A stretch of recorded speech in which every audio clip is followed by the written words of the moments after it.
আসসালামু আলাইকুম। এটিএন বাংলা সংবাদে সবাইকে স্বাগত জানাচ্ছি। আমি মারিয়া চৌধুরী।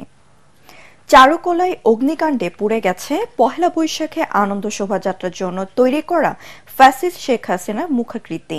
বিশ্ববিদ্যালয় কর্তৃপক্ষ জানিয়েছে, ভোর 4:45টার দিকে নিরাপত্তা কর্মীরা ফজরের নামাজ পড়তে গিয়েছিল। তখন এই অগ্নিকাণ্ডের ঘটনা ঘটে। ঘটনা তদন্তে কাজ শুরু করেছে আইনশৃঙ্খলা রক্ষাকারী বাহিনী। গঠন করা হয়েছে তদন্ত কমিটি।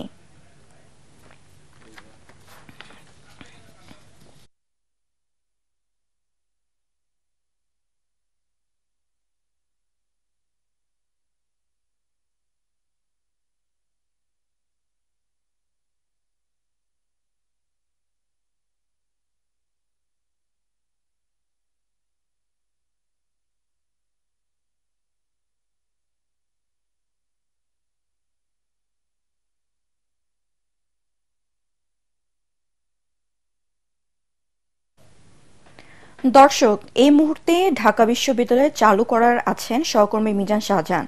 আমরা সরাসরি চলে যাচ্ছি তার কাছে।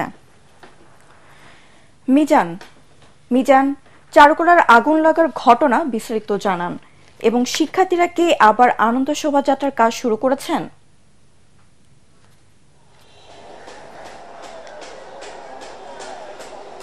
মারিয়া, আপনাকে ধন্যবাদ। আপনি দেখতে পাচ্ছেন যে যেই শেখ হাসিনার যে প্রতিকৃতিটি পুড়িয়ে ফেলা হয়েছে, আমি সেটির সামনে দাঁড়িয়ে আছি। এটি একেবারে পুরোপুরি পুড়ে গিয়েছে। গত 1 মাস ধরে চালু করার শিক্ষার্থীরা অনেক পরিশ্রম করে তাদের শিল্পকলা দিয়ে 20 ফিট উঁচু এই ভাস্কর্যটি তারা নির্মাণ করেছিলেন, মুখাকৃতিটি তারা নির্মাণ করেছিলেন। এটির উচ্চতা ছিল 20 ফুট। এটি বেত এবং বাঁশ দিয়ে নির্মাণ করা হয়েছে। কিন্তু আজকে সকাল 4:45 থেকে 5টার মধ্যে কোনো দুষ্কৃতিকারীরা এটিকে পুরোপুরি পুড়িয়ে ফেলেছে। এবং আপনি যদি আপনাকে একটু দেখাই যে এটি ছিল প্রধান প্রতিকৃতি, মানে এবারের পহেলা বৈশাখে যে বর্ষবরণ শোভাযাত্রা অনুষ্ঠিত হবে, সেখানে প্রধান মুখাকৃতি হিসাবে এই ফেসিবাদী শেখ হাসিনার এই মুখাকৃতি সেখানে থাকার কথা ছিল। কারণ এবারের পহেলা বৈশাখের প্রতিপাদ্য হচ্ছে যে নববর্ষের ঐকতান, ফেসিবাদের অবসান। এজন্য ফেসিবাদীর যে একটা মোটিভ, সেই মোটিভটি কিন্তু এখানে তৈরি করা হয়েছিল। এবং এটির পেছনে চারুকলার শিক্ষার্থীরা গত 1 মাস ধরে নিরলস রাত দিন পরিশ্রম করেছেন। কিন্তু আজ ভোররাতে এটিকে পুরোপুরি পুড়িয়ে ফেলা হয়েছে, এর কোনো অস্তিত্ব নেই। এবং আপনাকে আমি আরেকটি মুখাকৃতি দেখাচ্ছি। এটি হচ্ছে শান্তির প্রতীক পায়রা। এটিতেও কিন্তু অগ্নিসংযোগ করা হয়েছিল, যদিও এটি পুরোপুরি পড়ে নাই, তবে এটির আংশিক পুড়ে গেছে।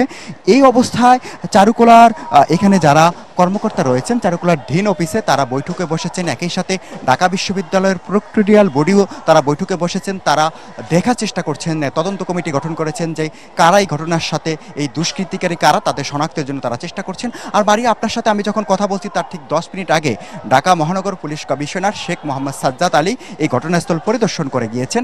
তবে আমরা তার সঙ্গে কথা বলার চেষ্টা করেছিলাম যে কেন ঘটিয়েছে, কিভাবে ঘটিয়েছে, তবে তিনি আমাদের সঙ্গে কথা বলতে রাজি হননি। তবে এর আগে ডিএমপির একজন কর্মকর্তা এখানে পরিদর্শন করেছেন। তিনি বলেছেন যে যেহেতু আশপাশে সিসি ক্যামেরার ফুটেজ রয়েছে, সেগুলো নিয়ে তারা এরই মধ্যে কাজ শুরু করেছেন এবং তারা আশা করছেন যে যারাই ঘটনা ঘটিয়ে থাকুক, সে সমস্ত দুষ্কৃতিকারীদের অনতিবিলম্বে আইনের আওতায় নিয়ে আসা সম্ভব হবে। মারিয়া, হচ্ছে চারুকলায় আমার কাছে সবশেষ খবর। মিজান, আপনাকে ধন্যবাদ।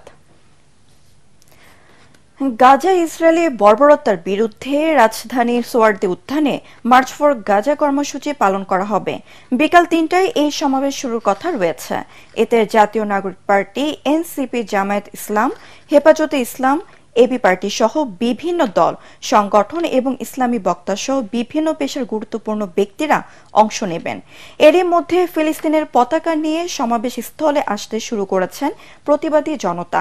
এদিকে কর্মসূচিতে কিছুটা পরিবর্তন আনা হয়েছে। আজ শাহবাগ থেকে মানিক মিয়া এভিনিউ পর্যন্ত এই মার্চ হওয়ার কথা ছিল। নতুন সিদ্ধান্ত অনুযায়ী আজ 3টায় সোয়ার্দী উদ্যানে গণজমায়েত করা হবে।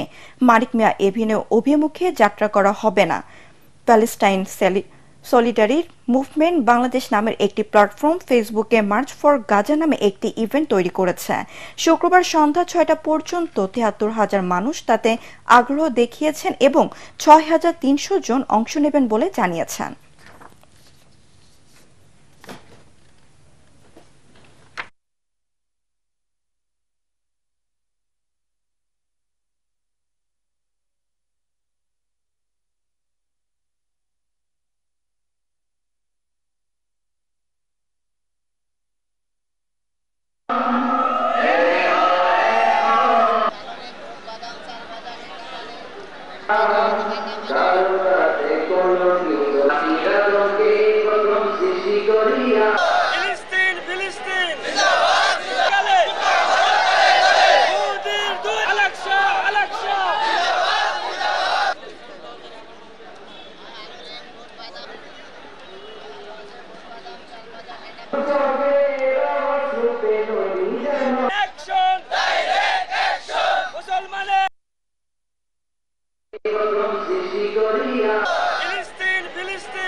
সংবিধানের মূলনীতির পরিবর্তন চায় না বাংলাদেশের জাসদ।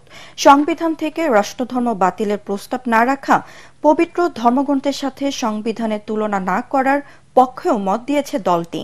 সংসদ ভবনে এলডি হলে জাতীয় ঐকমত্য কমিশনের সাথে সংলাপে দলের অবস্থান তুলে ধরেন জাসদ নেতা ডাক্তার মুস্তাক হোসেন।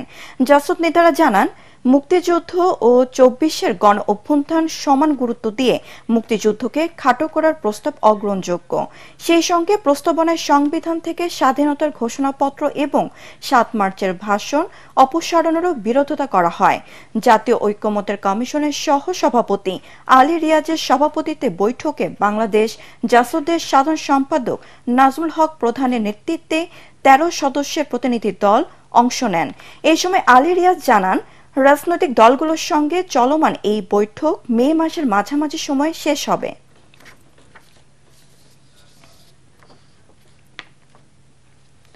পার্বত্য চট্টগ্রাম অঞ্চলের পাহাড়িদের প্রধানতম সামাজিক ও ধর্মীয় উৎসব বৈশাখী শুরু হয়েছে। ভোরে চেঙ্গি নদীসহ বিভিন্ন প্রবাহমান ছড়াখালে ফুল পূজার মধ্য দিয়ে চাকমা সম্প্রদায়ের মানুষ ফুল বিজু উদযাপন করেন। চাকমা সম্প্রদায়ের শিশু কিশোর, তরুণ তরুণী সহ বিভিন্ন বয়সীরা ফুল সংগ্রহ করে খাগড়াছড়ির চেঙ্গি নদী ও বিভিন্ন ছড়াখালে ফুল দিয়ে গঙ্গদেবের উদ্দেশ্যে পূজা করেন। ফুল পূজা দিতে খবংপুরিয়া দিয়ে চেঙ্গি নদীতে ভিড় জমান শত শত পাহাড়ি মানুষ।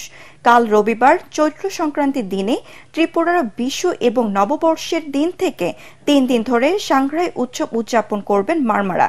এদিকে বান্দরবনের সাঙ্গু নদীর স্বচ্ছ জলে ফুল ভাসানোর মধ্য দিয়ে শুরু হয়েছে চাকমা ও চাঙ্গঙ্গা সম্প্রদায়ের বর্ষবরণ উৎসব। এবারের বিজু উৎসবের মাধ্যমে সাম্প্রদায়িক সম্প্রতি আরও সুদৃঢ় হবে এমনটা প্রত্যাশা তাদের।